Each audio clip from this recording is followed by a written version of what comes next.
ఇప్పుడు దయ్యాలు వేదాలు వలిస్తున్నాయి. తలసాని శ్రీనివాస్ యాదవ్ గారు 2019 నుంచి 23 వరకు మంత్రిగా ఉండే, దానికన్నా ముందు మంత్రిగా ఉండే,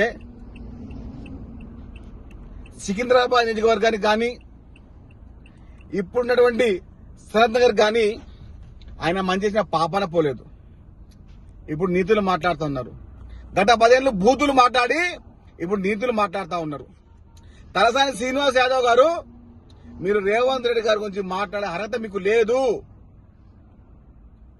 ముందుగా బేషరతుగా గొల్ల కుర్మ కులస్తులకు మీరు క్షమాపణ చెప్పి తీరాల్సిందే. 700 కోట్ల రూపాయల గొర్రెల స్కామ్ లో ప్రధాన నిందితుడు మీరే కదా, మోసం చేసింది మీరే కదా కులస్తులని. ఇప్పుడు మీరు మాట్లాడుతున్నారు ముఖ్యమంత్రి రేవంత్ రెడ్డి గారి కోసం. అన్ని వర్గాలను ఆదుకున్న నాయకుడు ఎల్లమల రేవంత్ రెడ్డి గారు. మీరు కులానికి ద్రోహం చేసిన వారు. సనత్ నగర్ కానివ్వండి, సికింద్రాబాద్ కానివ్వండి, ఏ ఒక్క శాతం కూడా మంచి చేసిన పాపన పోలేదు మీరు.